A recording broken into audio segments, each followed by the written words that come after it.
అదే RTV app వార్తల్ని క్షణాల్లో చదివే అవకాశం ఉంటుంది. ఒక న్యూస్ పేపర్, ఒక టెలివిజన్ ఛానల్ మీ చేతుల్లో ఎప్పుడూ ఉంటాయి. రాష్ట్రవ్యాప్తంగా ఎన్నికల కోలాహలం ప్రచార పర్వం ముగిసిన నేపథ్యంలో ముఖ్యంగా ఈ మధ్య నిన్నటి నుంచి ఈ రోజు నుంచి కూడా ఎక్కడ చూసినా నామినేషన్ల పర్వం కొనసాగుతున్నటువంటి పరిస్థితి. ఇటువంటి పరిస్థితుల్లోనే పెద్ద ఎత్తున అభ్యర్థులు అయితే మాత్రం ప్రజల వద్దకు వెళ్ళి ఓటును అభ్యర్థిస్తున్నటువంటి పరిస్థితి.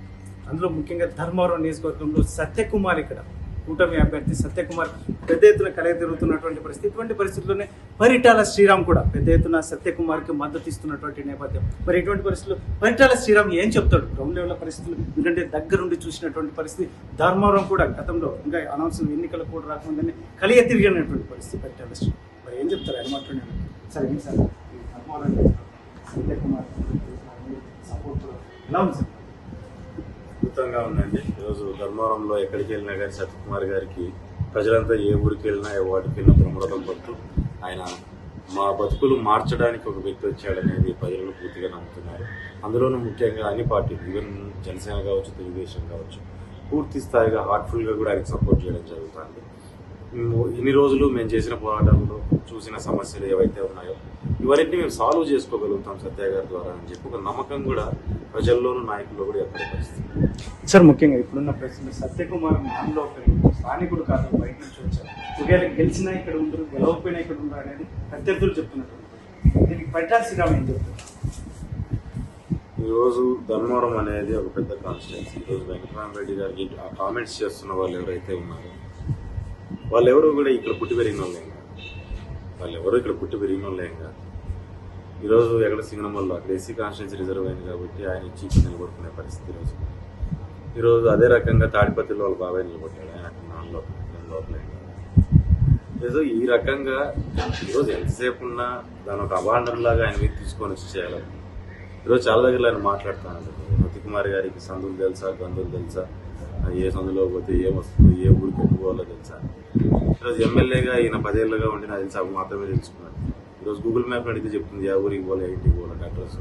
ఈరోజు ఎమ్మెల్యేగా ఉంది. ఈరోజు ప్రతి సమస్య గురించి ఈరోజు మేము కూర్చొని మాట్లాడుతుంటే ఆయన వచ్చి దగ్గర ఇంకా నెల పూర్తిగా కాకపోయినప్పటికీ ఈరోజు ఎక్కడెక్కడ సమస్యలు ఉన్నాయి, ఏ సమస్యలు ఉన్నాయని పూర్తి స్థాయిలో దాని మీద అవగాహన, దాంతోపాటు ఒక సొల్యూషన్స్తో ఆయన డిస్కస్ చేస్తున్న విధానాన్ని చూస్తుంటే ఆయనకి నియోజకవర్గం పట్ల కావచ్చు, నియోజకవర్గ సమస్య పట్ల కావచ్చు ఎంత స్థితిశుద్ధి విషయం కూడా మనకు చాలా క్లియర్గా అర్థమవుతుంది. రాజకీయాల్ని కేవలం రాజకీయాలు మాత్రం లాగానే కాకోకుండా ఈ రాజకీయాలు ప్రజలకు ఉపయోగపడాలి. అంటే ఎవరి బెనిఫిట్ కోసం వాళ్ళు రాజకీయాలు చేయడం మనం చాలా దగ్గర చూస్తుంటాం. డబ్బుల కోసం ఈరోజు ప్రజల బెనిఫిట్ కోసం అన్నిటికంటే ముఖ్యంగా ఆ రాజకీయం చేయడం వల్ల ప్రజలకు ఉపయోగపడాలి. గెలవడం వల్ల, ఇక్కడ పోటీ చేయడం వల్ల ధర్మవరానికి ఉపయోగపడాలి, ఆయన ప్రజలకు ఉపయోగపడాలనే ఒక తపన ఆయనలో ఎక్కువగా మాకు కనపడుతుంది. సో నువ్వు లోకల్ అని నాన్ లోకల్ కాదు, మన సమస్యలు తెలిసి మనతో పాటు ఉండేవాడు ఎప్పుడైనా మనవాడు అవుతాడు. మనతో పాటు ఏంటంటే మన సమస్యలు తెలియకుండా వారి సమస్యలు మాత్రం వాళ్ళు తీర్చుకునేవాడు మనవాడు ఎప్పుడు. ఈరోజు ఆ డిఫరెన్స్ కేతిరెడ్డికి కావచ్చు, సత్య గారికి కావచ్చు, ఆ డిఫరెన్స్ చాలా ముఖ్యంగా ఇప్పుడు చేనేతలు ఎక్కువగా సత్యకుమార్ గెలుస్తారు. అంటే బీజేపీ వైపు నుంచి ఉన్నటువంటి చేనేతల సమస్యలను పరిష్కరించే విధంగా ముందుకెళ్లే అవకాశం ఉంటుంది ఖచ్చితంగా. అంటే ఈరోజు ఎందుకంటే ధర్మవరం నియోజకవర్గం మొత్తంలోకి ఎక్కువగా ఉన్నది ఒకటి రైతులు, 2 చేనేతలు. ఈరోజు చేనేతలు అంటే అది కులపరంగా కాదు, వృత్తిపరంగా మనం చూసుకున్నట్లయితే చేనేత రంగం మీద ఆధారపడిన కుటుంబాలు అనేకమైన కులాల్లో కూడా చాలా మంది ఉన్నారు. ఈరోజు ధర్మవరంలో మేజర్ పార్ట్ జనాలు ఎక్కువ మంది 70% పైగా చేనేత రంగం మీద ఆధారపడి బతుకుతున్న పరిస్థితి. సో వీళ్ళందరికీ ఇంతవరకు చేనేత రంగానికి ఏదో చేస్తామని చెప్పి ఆశలు పెట్టిన వాళ్ళే కానీ ఎవరు సొల్యూషన్ దానికి తీసుకొచ్చిన వాళ్ళు ఎవరు లేరు. సో ఒక లీడర్ రావడం వల్ల వాళ్ళ జీవితాల్లో ఒక రిమార్కబుల్ చేంజెస్ అనేవి జరిగిన పరిస్థితి కూడా ఎక్కడ లేదు. ఇప్పుడు సత్యకుమార్ గారి దగ్గర నుంచి అది జరుగుతుందనేది ఆశిస్తున్నారు. ఒక కొత్త నాయకుడు, అంతో ఇంతో ఒక రెప్యుటేషన్ ఉన్న నాయకుడు. ఈరోజు ఢిల్లీలో కావచ్చు, ఇంకో దగ్గర కావచ్చు, గతంలో పెద్ద పెద్ద నాయకుల దగ్గర ఓఎస్డీ కాగా లేకుంటే పిఎస్గా పనిచేసి దగ్గర నుంచి గవర్నెన్స్ చూసిన ఇట్లాంటి వ్యక్తి మా మధ్యకు వచ్చి మా సమస్యలు చెప్పుకోగలిగితే ఎంతో మంది సమస్యలు ఆ రోజు ఉన్న పరిస్థితులు ఆయన చేతిలో ఉన్న పవర్తో సమస్యలు తీర్చాడన్న విషయం కూడా ఆల్మోస్ట్ రాష్ట్రంలో ఈ నడిచి ధర్మాలలో చాలా మంది పనులు చేయించుకున్నారు ఆయన. అట్లాంటి వాళ్ళంతా కూడా ఇప్పుడు ఒకటే మాట చెప్తున్నారు, ఖచ్చితంగా మేము ఎవరో తెలియకుండా మాకు పని చేస్తాడు, ఇంకా మా వరకు వచ్చినాక మాకు ఎంత పని చేస్తాడు అనేది కూడా సత్య గారి మీద ఆ నమ్మకం అనేది చాలా మంది ధర్మాలలో. సో ఖచ్చితంగా దాంట్లో చేనేత రంగంలో మేజర్గా ఉంది. ఎందుకంటే సెంట్రల్ గవర్నమెంట్ సబ్సిడీస్ కావచ్చు, ఇవన్నీ సెంట్రల్ సపోర్ట్ చేయాల్సిన అవసరం చాలా ఉంటుంది చేనేత రంగం. అవన్నీ ఈ గత 5 ఏళ్ళ నుంచి మనం చూసామంటే ఏ సబ్సిడీల నుంచి కింద వీళ్ళ చేతుల వరకు పోకుండా రాష్ట్ర ప్రభుత్వం పూర్తి స్థాయిలో దాన్ని ఇబ్బంది పెట్టింది.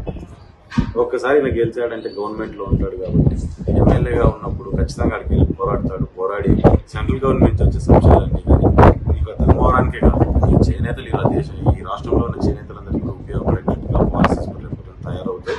అవి దాని ద్వారానే ఉపయోగపడతాయని చెప్పి ప్రజలందరూ కూడా ఆశిస్తారు. సార్, ముఖ్యంగా జగన్మోహన్ రెడ్డి రెండోసారి గెలవబోతున్నారని కూటమి అభ్యర్థులు రాళ్ల దాడి చేస్తున్నారు. వైసీపీ నాయకులు ఎలా చూస్తారు? విగ్రహాలతో దెబ్బలు తగిలేదు ఫస్ట్ టైం మనం చాలా దాడులు చూసాం.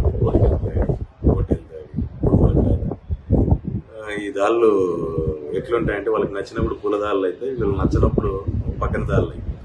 సో ఆ 2 దాళ్లకు ఆయన గతంలో చెప్పిన సమాధానాలు మనకు తెలుసు.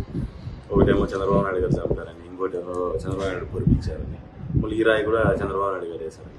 సో ఆ 2 దాంట్ల మీద కూడా రేపొద్దున గవర్నమెంట్ వస్తే విచారణ ఖచ్చితంగా జరుగుతుంది, చాలా డెప్త్గా జరుగుతుంది. సో దోషుల్ని కూడా బయటికి తీయడం జరుగుతుంది.